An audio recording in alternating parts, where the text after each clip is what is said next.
Relationship में आखिर ऐसा क्या करे कि पार्टनर भी हमारे बारे में सोचे, हमसे बात करने की कोशिश करे। आखिर हम ऐसा क्या कर सकते हैं कि पार्टनर हमसे बात किए बिना रह ही ना पाए। नमस्कार दोस्तों, मैं हूँ श्रावण और आप देख रहे हो स्काइल। हमारे यूट्यूब चैनल पर 2 लाख सब्सक्राइबर्स होने वाले हैं। मैं आपके लिए इतने मेहनत से वीडियोस बनाता हूँ, तो सब्सक्राइब तो कर लीजिए, क्योंकि जब आप सब्सक्राइब करते हो तो मुझे काफ़ी ज़्यादा अच्छा लगता है। इसलिए चैनल को ज़रूर सब्सक्राइब करना। पहले वीडियो को स्टार्ट करते हैं और एक बात को समझने की कोशिश करते हैं कि रिलेशनशिप में आखिर हम ऐसा क्या कर सकते हैं जिस वजह से पार्टनर हमसे बात करने की कोशिश करे, हमें समझने की कोशिश करे और इस रिलेशनशिप में वो भी एफर्ट्स डाले। सबसे पहला रूल जान लो जो आपको हमेशा याद रखना है, कभी भी अपने इमोशंस का कंट्रोल, सिचुएशन का कंट्रोल कंप्लीटली पार्टनर के पास मत दो। हम यही करते हैं। कई बार हम एडजस्ट करने लगते हैं कि पार्टनर को जब बात करनी है तब हम पार्टनर के लिए अवेलेबल है, लेकिन जब हमें बात करनी है तो पार्टनर वहाँ पे बहाने बना लेता है।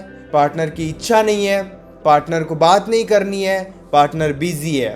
अब हो सकता है कि सच में पार्टनर बिजी है, इस बात को हम कंप्लीटली एक्सेप्ट कर सकते हैं, लेकिन अगर आप हर बार एडजस्ट कर रहे हो तो यकीन करो इससे पार्टनर ज़रा भी एफर्ट्स नहीं डालेंगे। जब उन्हें मौका मिलेगा तब वो बात करेंगे, और जब उन्हें मौका नहीं मिलेगा वो इस रिलेशनशिप में एफर्ट्स नहीं डालेंगे।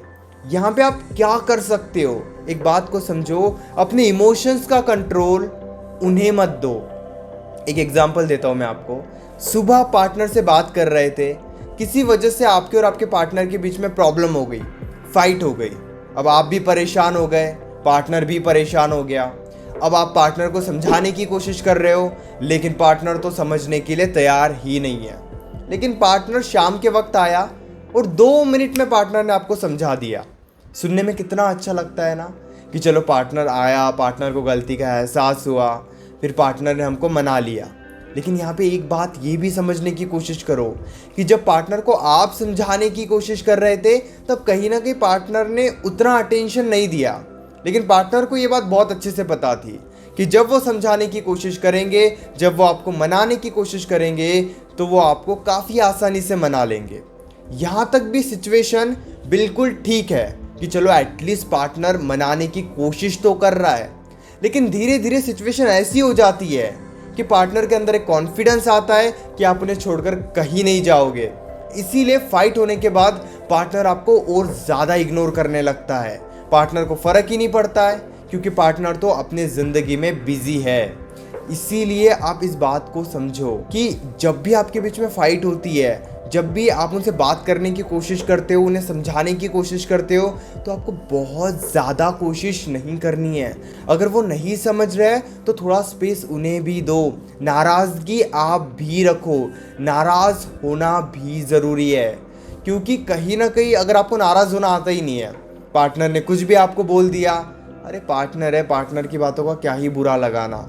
अगर आप भी यही सोच रखते हो तो यकीन करो वो आपको हर बार बुरा बोलते रहेंगे। इसीलिए इस सिचुएशन से हमें 2 बातें समझने की ज़रूरत है कि अगर पार्टनर के अंदर एक कॉन्फिडेंस है कि आप उन्हें छोड़कर कहीं नहीं जाओगे, तो उस सिचुएशन में उनके अकॉर्डिंग मत चलो कि जब उन्हें बात करनी है वो बात करेंगे और 2-3 दिन उन्हें बात नहीं करनी है तो वो बात नहीं करेंगे। उस सिचुएशन में उन्हें बहुत ज़्यादा मनाने की भी कोशिश मत करो। अगर उनके साइड से गलती है तो आप नाराज़ हो जाओ, थोड़ा स्पेस उन्हें दे दो। वो 1 दिन नहीं मनाएंगे, वो 2 दिन नहीं मनाएंगे, लेकिन वो खुद ही समझेंगे जब आप उन्हें स्पेस दोगे। इसलिए नाराज़ होना भी सीखो। हमेशा आप यही सोचोगे कि नहीं, पार्टनर बात ही नहीं करेगा, हमने अगर पार्टनर को थोड़ा भी इग्नोर किया तो पार्टनर हमें और ज़्यादा इग्नोर करेगा, इसलिए हम पार्टनर को इग्नोर नहीं कर सकते। लेकिन पार्टनर की अगर गलती है तो थोड़ा इग्नोर आपको करना होगा, ये ज़्यादा ज़रूरी है। दूसरी बात, पार्टनर को चेस मत करो। कई बार क्या होता है ना, पार्टनर को चेस करना स्टार्ट करते हैं। पार्टनर को हमने सुबह कॉल किया, पार्टनर ने कहा कि अभी तो हम बिज़ी हैं, हम शाम को बात करते हैं। अब आप शाम का इंतज़ार कर रहे हो कि कब शाम होगी, कब पार्टनर हमसे बात करेगा, कब पार्टनर हमारी बात सुनेगा, हमें समझेगा। और हम शाम का इंतज़ार करते रहते हैं और शाम को बात नहीं हुई तो हम रोते रहते हैं, परेशान होते रहते हैं। पार्टनर तो यही कहता है कि मुझे तो टाइम ही नहीं मिला था। इसीलिए आपको फ्रीडम भी देनी होगी पार्टनर को। कैसे, मैं आपको बताता हूँ। अगर उन्होंने कह दिया कि मैं खुद से कॉल करूँगा, तो आप उन्हें मौका दो कॉल करने का। ऐसा नहीं कि उन्होंने कहा कि शाम को 6 बजे मैं कॉल करूँगा, तो उनका 6 बजे कॉल नहीं आया तो आपने 6 बजे कॉल कर दिया। इस वजह से उनको एफर्ट्स डालने का मौका ही नहीं मिलेगा। इसीलिए जब भी वो बिजी है, जब भी वो अपने काम में काम कर रहे हैं या उनका मूड नहीं है बात करने का, लेकिन वो ये कह रहे हैं कि चलो ठीक है हम बाद में बात करते हैं, तो वो बाद में बात करने का मौका उन्हें दो। हर बार आप ही इन्वॉल्व मत करो, ये बिल्कुल भी सही नहीं है। नहीं तो आप परेशान ही होते रहोगे और सिचुएशन बिल्कुल भी ठीक नहीं होगी। आपको क्या करना है, अगर पार्टनर बात नहीं कर रहा है, पार्टनर थोड़ा टाइम मांग रहा है, तो उन्हें थोड़ा टाइम दे दो और थोड़े टाइम के बाद उन्हें ही कोशिश करने दो। अब आप ये कहोगे कि नहीं सर हम ऐसा करेंगे, तो वो तो कोशिश ही नहीं करेंगे, एक दिन हो जाएगा वो बात नहीं करेंगे। समझो, 1 2 3 दिन हो गए वो बात नहीं करेंगे ज़्यादा से ज़्यादा।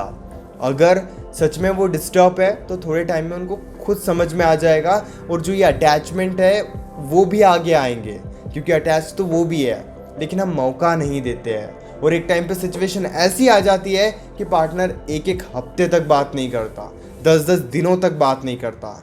तो ऐसी सिचुएशन रिलेशनशिप में मत आने दो, नहीं तो यकीन करो ऐसी भी सिचुएशन रिलेशनशिप में आती है।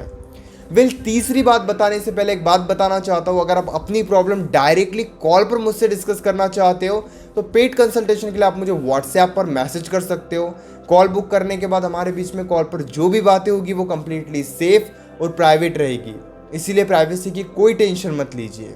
अब आगे बढ़ते हैं, तीसरी बात को समझने की कोशिश करते हैं। सही समय पर बातें डिस्कस करना सीखो, ये सबसे ज़्यादा ज़रूरी बात है।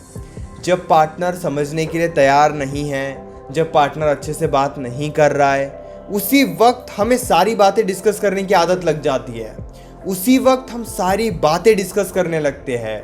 ये बिल्कुल भी सही नहीं है। इसीलिए आप भी इस बात को समझने की कोशिश करो कि अगर फाइट हो रही है, मिसअंडरस्टैंडिंग है, वो इग्नोर कर रहे हैं, वो आपको बिल्कुल इग्नोर कर रहे हैं, आप इतने कॉल्स कर रहे हो, इतने मैसेजेस कर रहे हो, तो उस सिचुएशन में डिस्कस मत करो। डिस्कस करोगे सिचुएशन और ज़्यादा ख़राब हो जाएगी। कई बार आपने रिलेशनशिप में सुना होगा कि रिलेशनशिप में सबसे ज़्यादा ज़रूरी होता है डिस्कस करना, ताकि पार्टनर को भी समझ में आए कि उनके साइड से क्या गलतियाँ हो रही है, आपको भी समझ में आए कि पार्टनर के साइड से क्या गलतियाँ हो रही है, और एक बॉन्डिंग अच्छी हो। यानी कि रिलेशनशिप में बातें डिस्कस करना काफ़ी ज़्यादा ज़रूरी है, नहीं तो प्रॉब्लम कभी ख़त्म ही नहीं होगी। लेकिन यहाँ पे 2 बातें आती है। अगर आप गलत समय पर उनसे डिस्कस कर रहे हो, तो आप कितनी भी आसान बात उनसे डिस्कस क्यों ना करो।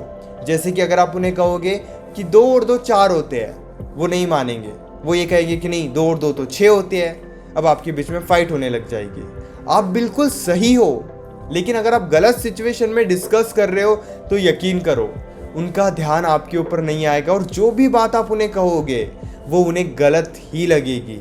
इसीलिए जब आपके बीच में फाइट्स हो रही है, जब वो आपको ज़्यादा इग्नोर कर रहे हैं, जब वो आपको सुनने समझने के लिए तैयार नहीं है, उस सिचुएशन में कुछ भी डिस्कस मत करो, कुछ भी मत बताओ कि आपको क्या लग रहा है, क्या नहीं लग रहा है। ये आदत बना लो खुद की। जहाँ पे वो सुनने के लिए तैयार नहीं है, जहाँ पे वो समझने के लिए तैयार नहीं है, वहाँ पे आप उन्हें कोई बात नहीं समझाओगे, वहाँ पर आप कोई बात डिस्कस नहीं करोगे। ये ज़्यादा ज़रूरी है। आपको उस वक्त डिस्कस करने की ज़रूरत है जब आपके बीच में थोड़ी बहुत बातचीत हो रही है, जब आपके बीच में थोड़ी बहुत बातचीत शुरू हो रही है। चलो ठीक है, 3-4 दिन फाइट्स थी, माहौल अच्छा नहीं था, अब आपको लग रहा है कि चलो थोड़ी बहुत बात हो रही है, थोड़ी बहुत अच्छे से बात हो रही है, तो वहाँ पे वो बातें डिस्कस करो। वहाँ पे ये बताओ कि आपको उनकी कौन सी बात बुरी लगती है, तब जाके वो सिचुएशन ठीक होगी। उसी वक्त बताओगे जब बहुत ज़्यादा प्रॉब्लम हो रही है, उसी वक्त बताओगे जब सिचुएशन बिल्कुल भी अच्छी नहीं है, उसी वक्त समझाओगे जब वो परेशान है, तो आप भी परेशान हो जाओगे और वो दूर हो जाएंगे। फिर उनको फ़र्क ही नहीं पड़ेगा, वो बात करने की कोशिश भी नहीं करेंगे। इसीलिए जब वो गुस्से में है तो कुछ देर के लिए उन्हें उनके हाल में छोड़ दो, कुछ देर के लिए उन्हें स्पेस दे दो। आप भी खुद को शांत करो, आप भी खुद के बारे में सोचो, आप भी खुद को रिलैक्स करो, खुद के ऊपर ध्यान दो, खुद को संभालो। ये ज़्यादा ज़रूरी है। खुद को नहीं संभाल पा रहे हो तो रिलेशनशिप को कैसे संभालोगे।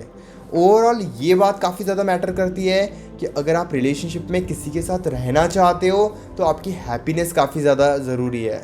और हैप्पीनेस तब आएगी जब आप रिलेशनशिप के अलावा दूसरे कामों पर भी ध्यान दोगे। नहीं बस रिलेशनशिप, बस रिलेशनशिप, बस रिलेशनशिप, तो आप इतने ज़्यादा पागल हो जाओगे कि आप बस छोटी छोटी बातों की वजह से भी हर्ट होने लगोगे। इसलिए खुद को थोड़ा स्ट्रॉन्ग बना के रखो। अगर आप सच में इस रिलेशनशिप को लंबा लेकर चलना चाहते हो या फिर सच में आप इमोशनली स्ट्रॉन्ग होना चाहते हो तो आपको ये भी समझना है कि आपको कहाँ पे रिएक्ट करना है और कहाँ पे रिएक्ट नहीं करना है। अगर आपके मन में अभी भी कोई सवाल है, व्हाट्सएप पे मैसेज करके आप कॉल पर डायरेक्टली पूछ सकते हो। ये मेरा व्हाट्सएप का नंबर है 9834250097। चैनल को भी ज़रूर सब्सक्राइब करना और इस वीडियो को यहाँ तक देखने के लिए आपका दिल से शुक्रिया।